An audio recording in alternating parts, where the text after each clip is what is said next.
I'm not saying we should be concerned, but I am saying that someone has the zoomies. Hey guys, it's Sarah from Just My Typewriter, and I'm back today to talk about the Royal Quiet Deluxe. So I have gone on the record many times saying that my least favorite typewriter is the Royal Quiet Deluxe. Now, the Royal Quiet Deluxe is a well-loved machine by quite a few people who are in the typewriter community, and I get it, I understand. It is very iconic looking. There were a lot of them, especially here in the United States, and if you were looking at 1950s typewriters, this is kind of the one that is stylistically the most iconic. However, I've had either 3 or 4 of these. I can't remember. I might have blacked out at some point, and I have just not ever had a positive experience with one. And I kind of vowed to never buy one ever again. And then I was at an estate sale, which is kind of where a lot of these stories start, and I found another Royal Quiet Deluxe, and it was only $10. I did what I typically do anytime I'm purchasing a typewriter. I go through a really quick little check. I test the platen. Does it move back and forth? Is the drawband broken? Do all the keys go up? What's the condition like? Is it rusting? Oh, we're zooming. We're zooming. So I went through all of these tests to see if this machine was just in working condition even before I considered purchasing it. Once I did that quick little test and realized it was only $10, so even if I didn't keep it, it wasn't that big of an investment, I did decide to try this machine again. Now, in my experience, I've had 3 machines of this same body type. I think. I kind of can't remember. I had a Royal Quiet Deluxe from the early 1950s. I think 1951. I was given this machine by a family friend. I cleaned this machine with Simple Green. It operated, but it just never worked really well. It was clean. I didn't have to do much repair on it, but it just didn't feel right when I used it. Eventually, I did sell that machine. I then purchased an Aristocrat for $25. It was missing a platen knob. I was able to fix the platen knob on it. I was able to glue it back together and press fit it. And then I had to do some adjustments on it, and I did sell that one as well. At some point, I did a drawband replacement on one of them, and I can't remember which one it was. I also had another Royal Aristocrat later in the line from the 1950s that I did purchase. Can't remember where, can't remember when. So I've had a little bit of working experience with these Royal Quiet Deluxes. In every single case, I have been able to mostly fix them, but even when I get them to that working and completely cleaned condition, I've just never been impressed with the feel of the machine. Now, this is completely up to user preference. There are lots of machines that people say is their holy grail that I've sat down in front of and gone, whew, I don't like this. Olympias is a really good example. The Olympias are super well built. They're just gorgeous machines. They will last forever. But something about how high the keyboard is, the pitch of that keyboard, makes it really difficult for me to sit down at one of those machines for a long period of time. So I stopped buying them. And that is kind of how I feel about these machines. That preference of how the keys fit to your hand, how the tension is as you're using them, I've just never been really impressed with Royal machines from the 1950s. And so I've kind of gone the Smith Corona route and purchased mostly 5 Series machines. These are from the same time period, and if you're interested in a comparison between the 1950s Royal Quiet Deluxes and the 5 Series, I did make a video on that, and I will link it down in the description below. I've gone for the Smith Corona line because I found that I have a better time working on them, and I like the feel of how those machines are constructed much better than these machines. But for $10, I decided I would give it a go, and I really wanted to do a good job of testing this machine and keeping it for a while. Typically, when I have machines that I don't like, I flip them really quickly. Remingtons, for example, I don't like their ribbon mechanism. I can't get over it, and so when I have one, I fix it and I rehome it, even if it's a really beautiful machine, and I did like it. I'm getting way more discerning about how I feel about machines and what I want to keep because I'm running out of space. So I did decide to keep this one for a little while and test it on letters, which is how I typically test my machines. I've written quite a few pen pal letters with this Royal Quiet Deluxe. I have made myself go to it to figure out why I don't like it. And I will say this machine was in pretty good condition when I got it. It just needed a quick clean. There was nothing broken on the machine, and that did make it a little bit of an easier entry into utilizing this Quiet Deluxe for a little bit longer. This Royal Quiet Deluxe is from 1950. You can tell in Royal Quiet Deluxe is kind of the age of them based on this front panel here. Older machines in the line have wings around their front two sections, so around that ribbon color selector and your ribbon reverse. Later models in the line have the ribbon color selector, and on the other side of the keyboard they will have a push button, which allows you to pop open the top. That is a feature that also translates eventually into the Royal Futura with their Royal push button front. One of my favorite things on typewriters, and it's something that makes me really like the Royal Futuras, even though they also don't always type super well. So as I said, this machine was in pretty great condition when I got it. No issues here, and I did sit down to do a little bit of typing with it. Here's a quick little sample of what it sounds like to utilize this typewriter.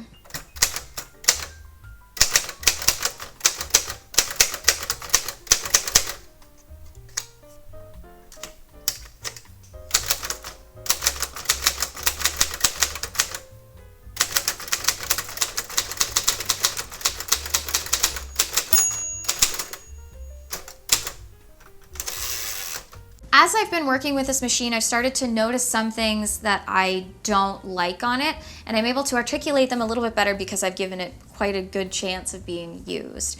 So one of the first issues I have with almost every single Royal machine that I've had, including the Royal Futura, is the inclusion of magic margins. Now, magic margins were Royal's kind of differentiator in the market. They are these margins in the back that are covered by a top panel. They don't let you see the margin mechanism in the back, and the idea was that you could use the buttons on the side labeled as magic margin to really easily set your margins. It's a push button instead of having to push and slide your margins. Or on older big standard machines, you didn't have to move a mechanism behind the typewriter. Now, usually these work pretty well. They are spring loaded. I don't have a problem with how the margins stop. What I have a problem with is knowing where I've set them. Magic margins, because they are invisible, don't allow you to see the ends of your lines as you're typing or when you put in a new piece of paper. So in Smith Coronas, for example, they have these little visible margins on the top. When I go in to type on maybe a different piece of paper for a different letter, I can set my margins pretty easily just by eyeballing it. Every time I use a Royal machine, this one included, I have to move my platen back and forth to see where my margin stops. Now, if you are using the same type of paper every single time and you want consistency, this is not an issue for you. If you're writing a novel, for example, and you're using traditional printer paper every single time in your typewriter, not a problem, right? Your margins will always be the same and you don't have to reset them. But if you are using different types of paper, different widths, if you are making labels and addresses, but also writing pieces of paper, something like this is just, I find, not as easy to utilize as visible margins. So that is my number one complaint when it comes to Royal machines, and I do find that here on this Royal Quiet Deluxe to be quite the hindrance when utilizing this typewriter in any kind of long form fashion. Going down the machine, another thing I've had a lot of issues with is the Royal platens. When I started typewriter repair, I had mostly Royal machines, and all of their platens are constructed in a way that has you take off 2 screws on the one side, these 2 little set screws, 1 screw on the other side, then you have to take off 2 more screws on the inside of the casing, then you have to pull out a rod in the middle, and then lift out your platen. I learned how to kind of deconstruct these platens over time. I should probably time myself doing it because I've gotten much better at it. But for a while, that was the only type of platen I'd ever experienced, until I ran into a Smith Corona machine where I had an easy removable platen. Easy removable platens allow you to utilize a latch on one side of the typewriter and the line variable spacer on the other side of the typewriter to take out the entire platen. Sometimes you'll take out a platen with both knobs, sometimes you only have one knob come off. That is so much faster to remove than platens like this in this machine. Now that's something that they didn't get until later runs of those typewriters, but I find that to be such a big issue when it comes to taking apart this typewriter. There's so many tiny little screws involved with that platen, and if you lose one, good luck. I've tried using magnets to get them back out of the machine, but the rest of the machine is metal, so you might never find it. That's kind of been a huge issue for me, and because it is set up that way, sometimes I'll go to put these Royal platens back in and I just don't have the angle exactly right and it won't fit back together. So it does take me a couple tries to get them back in the machine after taking them out, and I find that to be such an issue when working on these machines, or if you need to do anything where you need to take out the platen of your typewriter. Moving forward on the typewriter, Another thing that I've had issue with is, again, in the cleaning phase or in the deconstruction phase, this opening cover. Now, I like the idea of a pop top front on later models of the Royal Quiet Deluxe or the Royal Futura. I don't have a problem with this top cover per se, but what I do have a problem with is the fact that it has to sit on the inside of your outer casing. There is, half an inch of metal outer casing here on the sides. And so when you are taking off your case and then putting it back on, you have to have it in just the right position. There are quite a few screws that hold in this outer casing. You have a back plate with 4 screws, and then you have this outer casing here, which is attached to your 4 feet on the bottom. You also have a screw under each side here of the platen, and then you have an inside screw on the inside of this front top cover. That's a lot of screws to remove, and some of them have bigger holes than others or not even a completely closed gap. So the adjustments on where this can sit can vary depending on when you take it off and put it back on. You might not always get it in the exact right place every single time you take it off. So that becomes an issue because this needs to sit precisely in between the 2 side panels. And I find that to be such an annoying thing right at the end after you've cleaned your machine, you've put your whole typewriter back together, and you can't get it to fit back into place. That's really bothersome. I've actually quit on some typewriters, walked away and came back a couple days later when I've calmed down to kind of do those final adjustments. Now, that doesn't mean that you don't have these same issues on the Smith Corona machines. There's been plenty of times where I can't get that top cover to sit in the right spot because you also take off your outer casing and you kind of have to make sure it's in the exact right place for the lid to go on top of. But that is a little bit easier because you're getting the whole lid on top of the machine as opposed to getting this in the right place in between 2 sides. So that's another issue I have here when working on a Royal Quiet Deluxe. Down to the keyboard of this machine, almost every Royal Quiet Deluxe or similar body style from Royal from the 1950s I've ever had has this same gray or green shaped key. Green is not a shape, green is a color. Gray or green colored key in this same shape, and they are made out of plastic or Bakelite, depending on when you get them. What happens is over time they go through a process called off-gassing, and this leads to white buildup leaking out of the keys all over your keyboard. It's not bad for you, it's not mold, it just kind of looks like mold, and it can be really annoying to scrub off of your keyboard. It can make your letters almost disappear visually unless you clean it off. So I've almost always had to clean the keys from all this gook that builds up on these ones over time.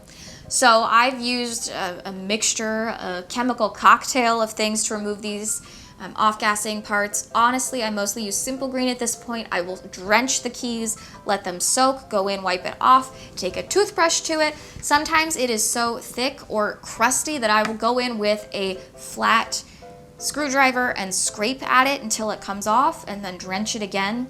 But I've almost always had that on every single machine from Royal in this body style from this era. On Smith Coronas, you still can get like that white crusty stuff, but the keys are coated to be a little bit more slick. They have almost a glossy finish to them, so it wipes off a lot easier than these ones. These are almost like a matte, plasticky feel to the keys, and it does kind of stick on to that much harder than you might have on the Smith Corona keys. So that's just like an annoying little thing you might run into on these machines. It's not bad, it's repairable, it's fixable, but that is something I've run into on almost every single one of these Quiet Deluxes. On the underside of these machines, you don't have a bottom plate. It is an open bottom, which is very helpful for cleaning and air compressing. You don't have to remove anything off of there to, take out all the dust and grime, which is very helpful. Editor's note, I am fully aware that I said air compressing in a southern accent, and I apologize. I don't know what happened. Drama, do you have any feedback on this? She's got nothing. But one thing I find difficult when repairing these in any kind of way, specifically with the drawband, is that on the bottom in the back section where you have all of your little springs and your loose dog, your rigid dog, all those little parts, they're crammed in under the back half of your keys. So your keys have this long mechanism to them where they have the key on the bottom that is linked through different linkages to your type slug, which goes up and puts the letter on the page. On the back half of the bottom of your key, they have a little tail, and this helps counterbalance the weight, and as your key goes down, it can lift up other parts of the typewriter.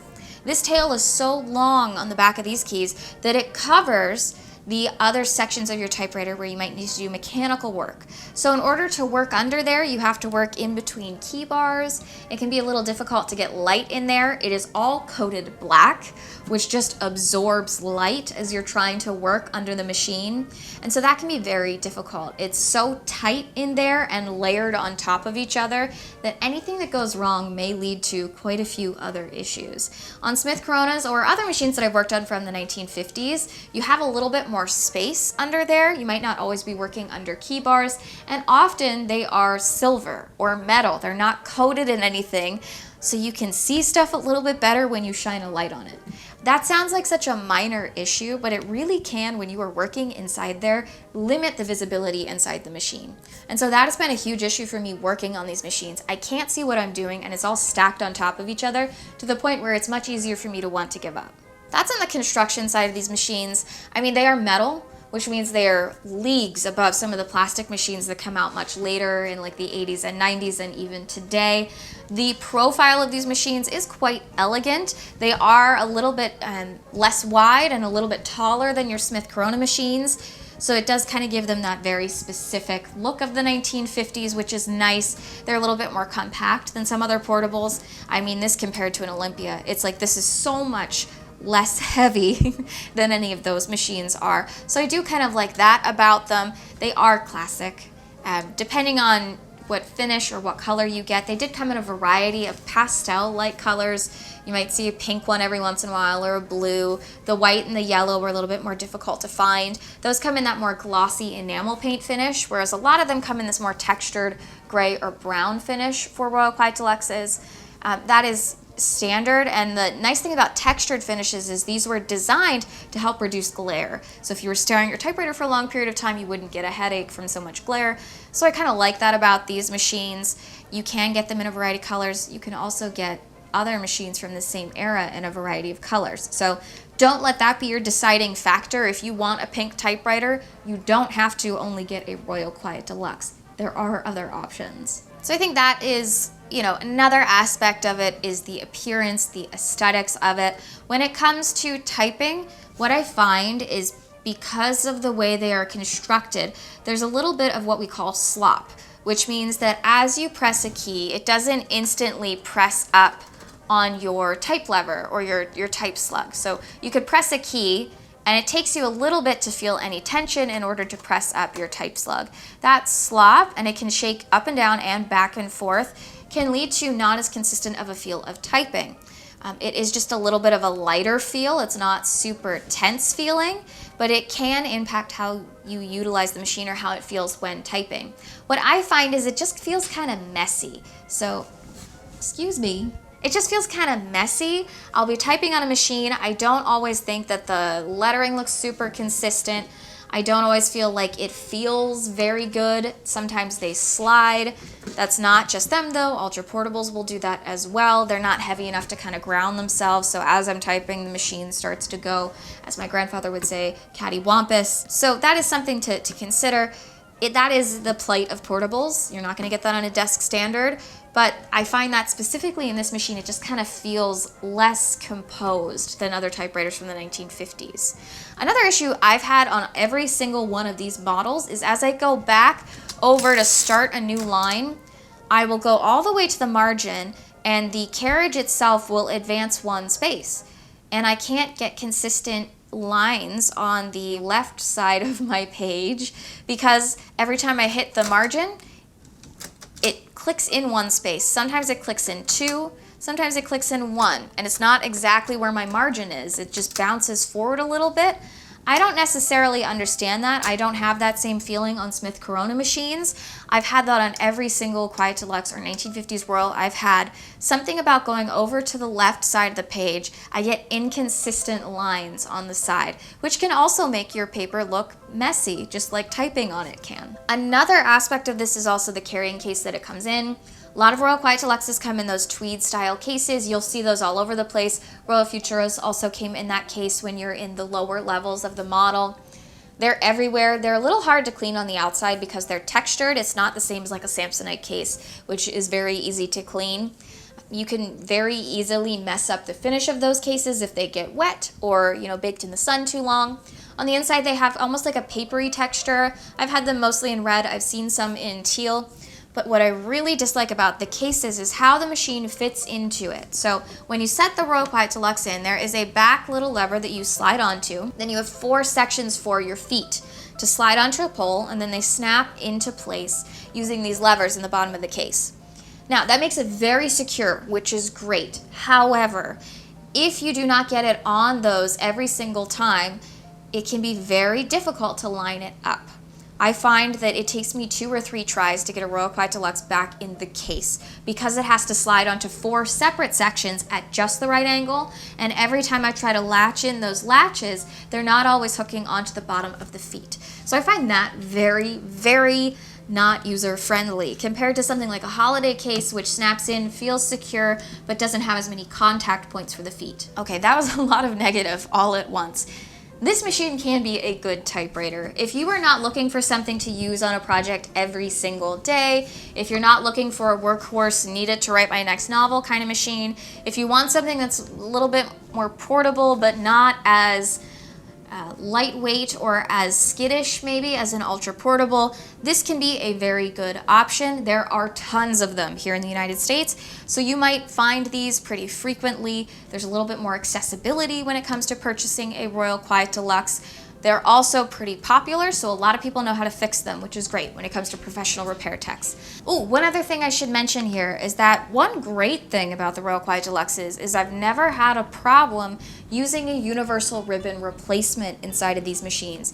The universal replacements that you find on Amazon, eBay, like all the ones that everybody sells, the size that they come in works great on these typewriters. You don't have to get a special ribbon to fit into a Royal Quiet Deluxe, which is awesome. Often I find that their ribbon spools are missing, so it's really easy to replace those compared to something like a Remington, which has a very specific ribbon design inside of it, or an Ultra Portable, which uses smaller spools. So when it comes to ribbon replacements, this one is a good one to have because they're easy to find and easy to replace. One thing I've learned over the years is don't put these on a typing mat. They don't like it. There's very little clearance under the bottom of these machines, even with their feet.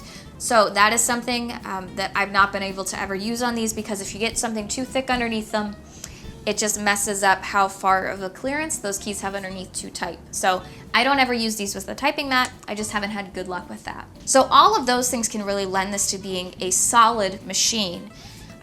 It works, it types, it does the job. And it could be that I've just had a bunch of bad apples in a row. But for the minor things that I look for in typewriters, which is ease of use, stability, and ease of access during repair and maintenance, I found this one to be just not my cup of tea. That doesn't mean it's not the right typewriter for you or that it's not a good machine. I highly encourage anytime you see a typewriter in the wild to test it.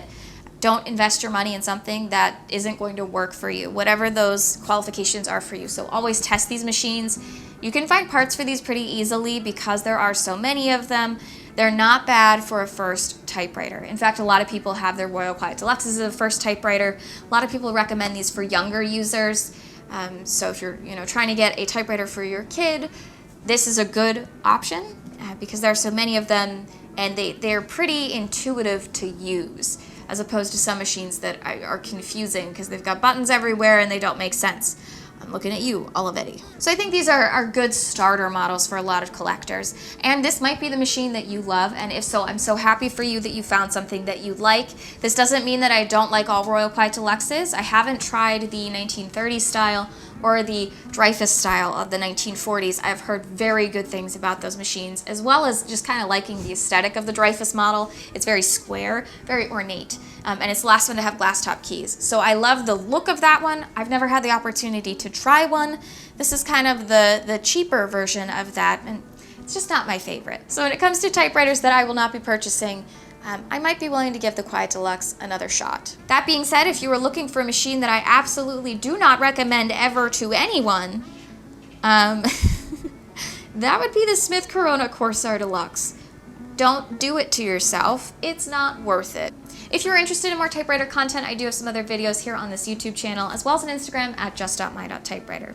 And thank you all so much for watching. If you have typewriters that you recommend or maybe don't recommend, leave them down in the comments below. It's always interesting to me what people find attractive about some machines over others, and things that are like an ultimate sin on typewriters compared to others. I thank you all so much for watching and remind you, you're just my typewriter.